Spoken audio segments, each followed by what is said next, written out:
while I try to free her. Ugh.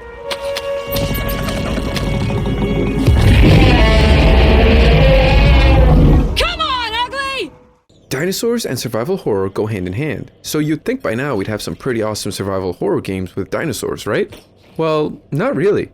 Ever since Capcom released Dino Crisis and Dino Crisis 2 all the way back in 1999 and 2000, it seems like the survival horror genre ended up being taken over by zombies. So when Code Violet was announced as not only a survival horror game with dinosaurs, but also as a spiritual successor to Dino Crisis, I was excited.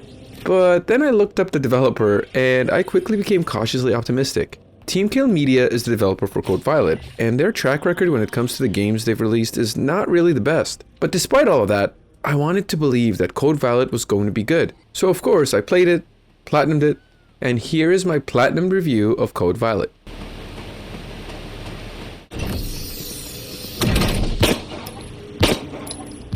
Oh man, where do I start?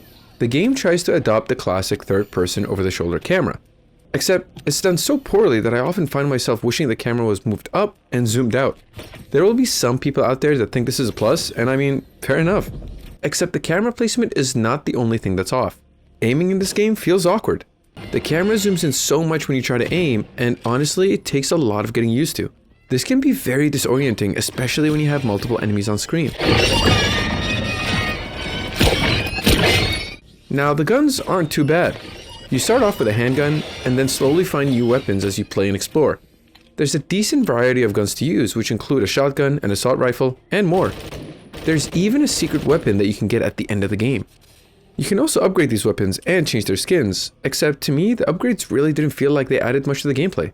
I found that the most useful upgrade was increasing the magazine capacity. Otherwise, the upgrades felt negligible and not really worth it.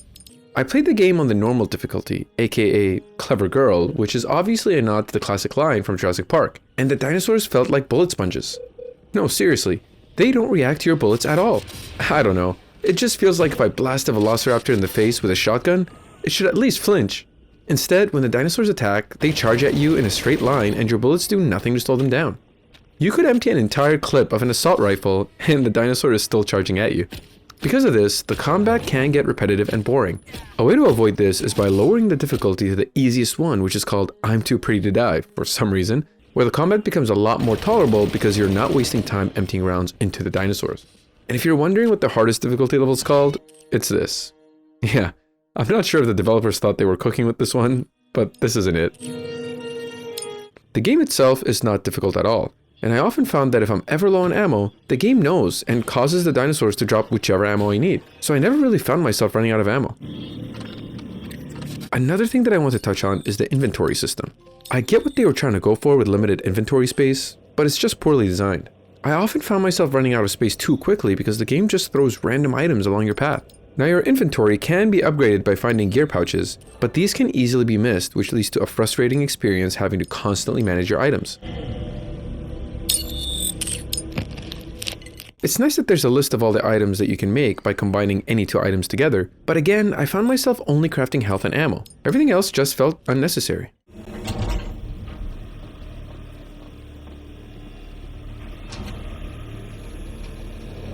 The game is made up of 5 main areas with a weird outside area that's used to get you from one main area to another. And I'll be honest, I didn't hate the level design.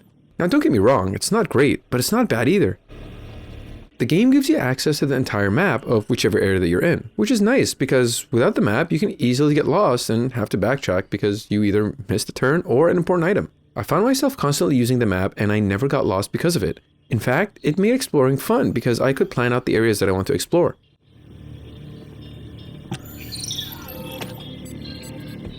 That being said, if you don't use the map, it can be a very frustrating experience because a lot of the areas look the same, and the game does a bad job at telling you whether or not you're on the right path. I went in blind when I played this game, and my first run took me about 7 to 8 hours exploring at my own pace. That being said, the game can technically be completed from start to finish in just over an hour. It's crazy because I didn't believe it until I decided to play a second playthrough to get the platinum, which only took me an hour and a half. This is clearly a flaw in the level design because while the game encourages exploration, it's not mandatory. The actual time is closer to 3 to 5 hours if you streamline the story. That is very short for a $50 game.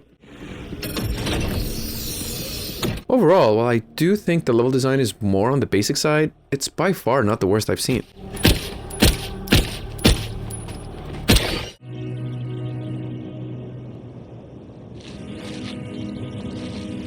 The story is a mess.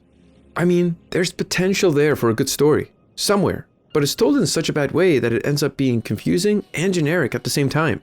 You play as main protagonist Violet Sinclair, and the game starts off with her waking up on a beach asking a mysterious man where she is.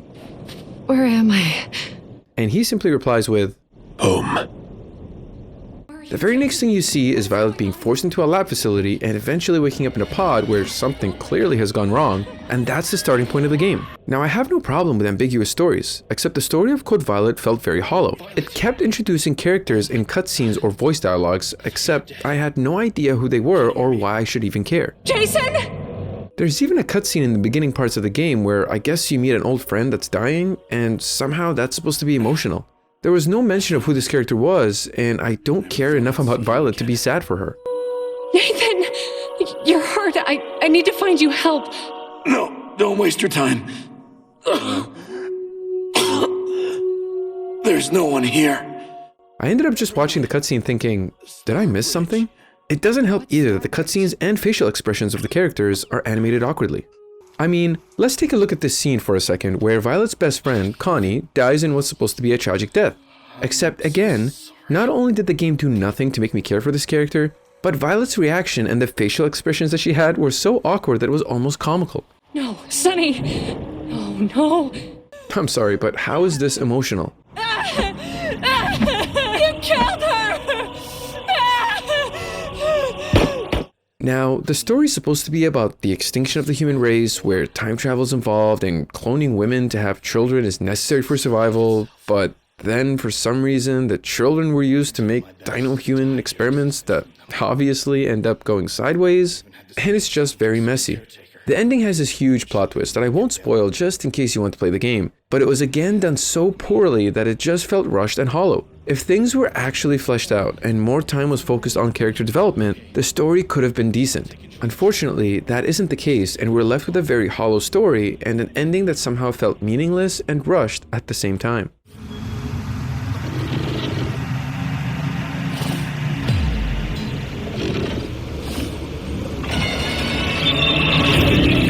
I can't talk about Code Violet without talking about its main selling point, the dinosaurs. There are 5 main dinosaur enemy types with an additional 2 boss types. Now, this wouldn't be so disappointing if only the dinosaurs were introduced in a way that felt significant like how they were in the original Dino Crisis. Instead, they just felt like enemy fodder that are just thrown in for you to deal with. The dinosaurs are also poorly animated, and it feels like all they know how to do is walk in a straight line as soon as you alert them. Now, the animations are not terrible, but they're still very basic. Now, my favorite dinosaur is the T-Rex, so I was really looking forward to seeing it, except again, I was disappointed. The T-Rex appears technically 4 times in the game, but really there's only one boss fight, and if you just run around without stopping, it can't hurt you and you'll easily defeat it. Remember how I said there are 2 boss types? Well, the other boss is some Frankenstein dinosaur humanoid that looks like an alien and moves very awkwardly. The entire animation for this weird creature is just bad. Again, if you keep moving, it shouldn't be able to hit you, which makes for another boring fight. I personally hate it when weird experiments are done to create a new species of dinosaurs, so I really hated this boss and I would have preferred if more time was spent focusing on the T-Rex as more of a final boss.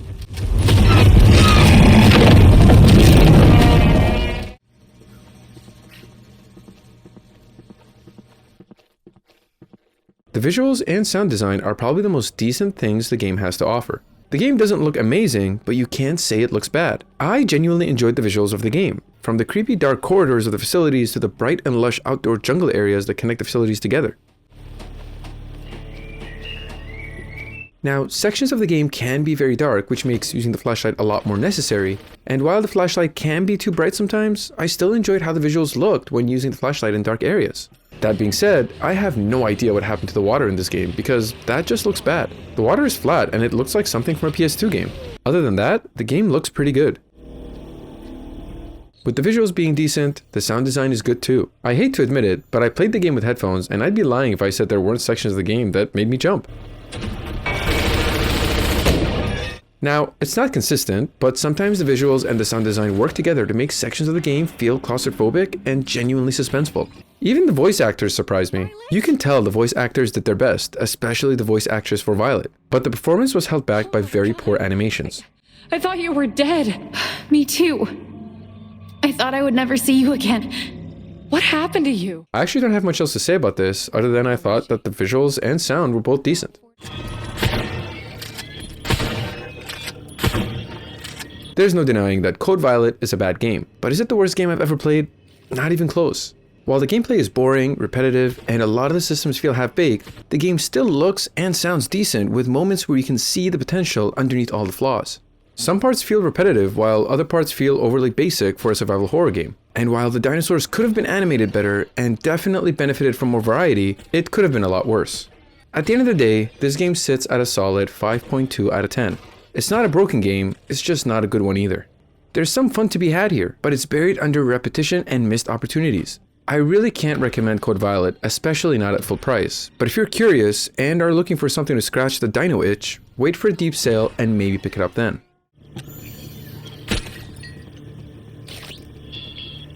Now on to the bonus section of this review, the Platinum Experience. Honestly, if you're a trophy hunter, this is a very easy and straightforward Platinum to achieve. I didn't find any of the trophies to be particularly annoying, and most of them revolve around finding hidden collectibles such as golden eggs, ducks, and cameos.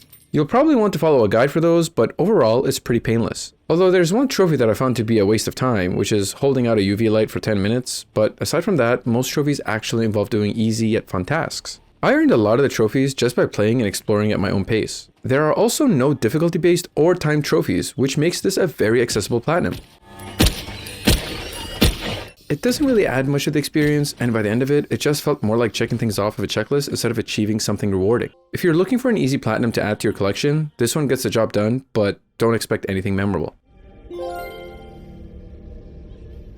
As always, thank you so much for watching, and if you enjoyed this video, please leave a like and subscribe if you want to see more. Take care.